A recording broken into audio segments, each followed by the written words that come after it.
So you've probably heard the term microservices being thrown around everywhere. It feels like a major buzzword, but it's way more than that. It's an architectural style that's fundamentally changing how we build software. So what's the big deal? Let's break it down. It all really starts with this one question, and honestly, it seems totally backward at first. I mean, if you have an application that's working just fine as one solid piece of code, why on earth would you decide to smash it into a bunch of tiny, independent parts that now have to talk to each other over a network? It just sounds like you're making things more complicated for no reason. But as you're about to see, there's a real method to the madness. To really get the why, we have to take a step back and look at how things were traditionally done. And let's be real, how they're still done in a lot of places. We're talking about the monolithic architecture. The best way to think about it is like one giant, self-contained building. Every single function, from the user interface to the business logic to the database layer, it all lives under one roof, inside one single code base. And when you put them side by side, the difference is, well, it's night and day. On one side, you have the monolith. It's this single, unified block where everything is tightly tangled together. If you want to change one tiny part, you have to test and redeploy the entire thing. But on the other side, you've got microservices. It's more like a collection of small, independent specialists, where each one is focused on doing just one thing really, really well. Now, when you're starting out, that monolithic giant is usually fine. It's simple. But as your application grows and gets more popular, that's when the cracks begin to show. A bug in some minor, non-critical feature can actually bring the entire system crashing down. And what if you want to scale up just the part that handles payments because it's Black Friday? Too bad. You have to scale the entire application, a massive waste. The giant just becomes slow, fragile, and a real pain to change. And this is where the story pivots.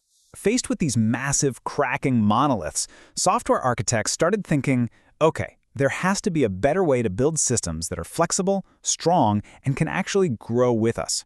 And that's what sparked the microservices revolution. So what are we really talking about here?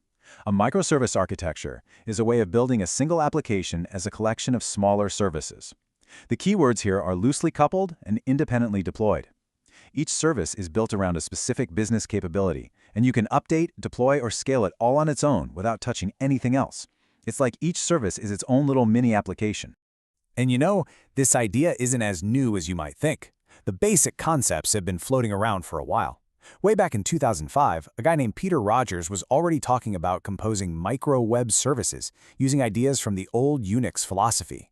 You know, having small tools that each do one thing well, and then you chain them together to do powerful stuff. So after all that work of breaking things apart, what's the actual payoff? Well, the benefits are huge, especially when you're dealing with big, complicated applications. First up, modularity. Each service is so much smaller, which just makes it easier for a developer to wrap their head around it. This means small independent teams can work on different services at the same time and not step on each other's toes. You also get this amazing technological freedom. One team can use Java, another can use Python. They can pick the absolute best tool for their specific job. And, maybe the biggest one of all, you can scale each service completely independently. And this right here is where you can really see the magic of that scaling advantage. With a monolith, if one little feature is getting hammered with traffic, you have no choice but to deploy more copies of the entire application. Talk about overkill. But with microservices, you just scale up that one specific service that's under load. It is so much more efficient and way more cost-effective. But, and this is a really big but, it is not all sunshine and rainbows. Microservices are not a silver bullet. You see, when you break up the monolith, you get rid of one class of problems, but you introduce a whole new and frankly much harder class of complexities. Because now you're not managing a single app anymore, you're managing a distributed system, and that is a fundamentally tougher problem to solve. Every single one of those awesome benefits we just talked about comes with a trade-off. That independence that lets teams move super fast, it also makes testing how everything works together from end to end incredibly complicated. That flexibility to use different services, it introduces new headaches like network latency. And when each service owns its own data, keeping all of that data consistent across the entire system becomes a major challenge. So let's talk about a few of these common traps or anti-patterns that people often fall into. First up, the timeout. Imagine service A needs to call service B to get some information. How long should it wait for a response? If your timeout is too short, you'll get errors all the time, even when things are fine. But if it's too long, a single failing service can cause a chain reaction that grinds your whole system to a halt. It's a really tricky balancing act. All right, here's another classic mistake, getting your migration strategy backward. It feels so logical to move all your data into new databases before you've moved the application code, right? But that approach is almost always a recipe for disaster. A much safer bet is to migrate the code first. Let the new services talk to the old database, and then slowly and very carefully untangle the data over time. And finally, there's a nasty one called reach-in reporting. One of the golden rules of microservices is that a service's database is its own private property. Nobody else touches it directly. But what often happens is that reporting tools will come along, break that rule, and reach in to pull data straight from the database. And just like that, you've created the exact tight coupling you were trying to get away from.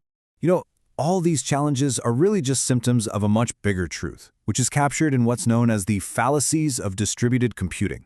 These are basically 8 assumptions that programmers often make that are dangerously false in the real world. The biggest one, assuming the network is reliable. Spoiler, it's not.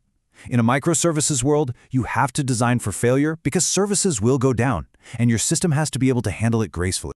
So, where does all of this leave us? On one hand, you have monoliths, which are simple but rigid.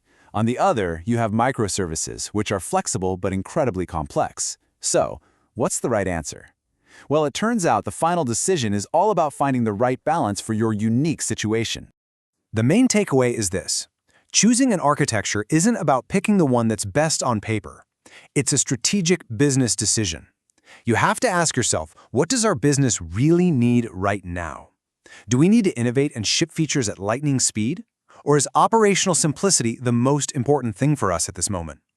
The answer to that question will guide you to the right set of trade-offs. And that brings us right back to the central question we started with. In our search for systems that are more resilient, we break them into smaller, independent parts. But does that division always lead to a stronger whole? Or can it sometimes create new, more complex, and more subtle ways for things to fail?